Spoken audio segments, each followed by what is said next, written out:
Chief justice of India म्हणून महाराष्ट्रात पहिल्यांदा येत असताना महाराष्ट्राच्या चीफ सेक्रेटरीला किंवा महाराष्ट्राच्या डायरेक्टर जनरल ऑफ पोलीसला किंवा मुंबईच्या पोलीस कमिशनरला तिथे येण्याची योग्यता वाटत नसेल तर त्याबद्दल त्यांनीच विचार करायला पाहिजे. सरन्यायाधीशपदी नियुक्ती झाल्यानंतर महाराष्ट्राचे सुपुत्र भूषण गवई यांचा मुंबईत महाराष्ट्र आणि गोवा बार काउन्सिलतर्फे सत्कार करण्यात आला. यावेळी सरन्यायाधीश भूषण गवई यांनी वेगवेगळ्या मुद्द्यांवर भाष्य केलं. कार्यक्रमात वरिष्ठ अधिकाऱ्यांच्या गैरहजेरीवरून सरन्यायाधीशांनी उघडपणे नाराजी व्यक्त केली.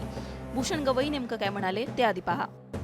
महाराष्ट्र राज्यातला एक व्यक्ती चीफ जस्टिस ऑफ इंडिया म्हणून महाराष्ट्रात पहिल्यांदा येत असताना महाराष्ट्राच्या चीफ सेक्रेटरीला किंवा महाराष्ट्राच्या डायरेक्टर जनरल ऑफ पोलीसला किंवा मुंबईच्या पोलीस कमिशनरला तिथे येण्याची योग्यता वाटत नसेल तर त्याबद्दल त्यांनीच विचार करायला पाहिजे. की मला प्रोटोकॉलचा बिलकुलही हे नाही आहे. मी अजूनही अमरावतीला जातो, नागपूरला जातो, तर मी पायलट एस्कॉर्ट घेऊन जात नाही. सुप्रीम कोर्टात येईपर्यंत अमरावतीला न्यायालयात असताना मी मोटरसायकलवरून फिरायचो मित्रांच्या. परंतु it's a question of respect by the other organs of the institution to the judiciary.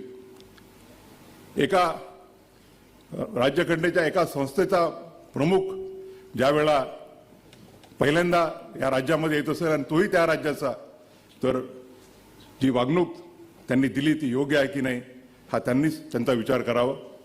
या लहान लहान गोष्टीमध्ये मला हे नाही, दुसरा एखादा आमच्यातला एखादा कोणी असता तर आर्टिकल 142 किंवा 140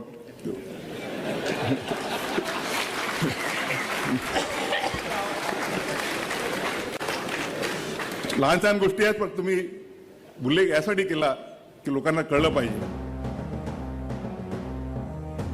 सरन्यायाधीशांच्या या सत्कार कार्यक्रमात महाराष्ट्राच्या पोलीस महासंचालक रश्मी शुक्ला, मुख्य सचिव सुजाता सौनिक आणि मुंबई पोलीस आयुक्त देवेन भारती यांनी हजेरी लावली नव्हती. यावरूनच सरन्यायाधीशांनी भाषणात जाहीरपणे नाराजी व्यक्त केली. कार्यक्रम आटोपल्यानंतर सरन्यायाधीश डॉक्टर बाबासाहेबांना अभिवादन करण्यासाठी चैत्यभूमीवर दाखल झाले.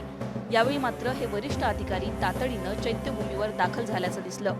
सरन्यायाधीशांच्या कार्यक्रमात अनुपस्थित असलेले हे अधिकारी त्यांच्या उघड नाराजीनंतर चैत्यभूमीवर मात्र उपस्थित दिसले. चैत्यभूमीवरून बाहेर पडताना सरन्यायाधीशांना या संदर्भात विचारलं असता ते म्हणाले, प्रोटोकॉलबाबत माझी कोणतीही नाराजी नाही. जे काही झालं ते मी कळवलं आहे.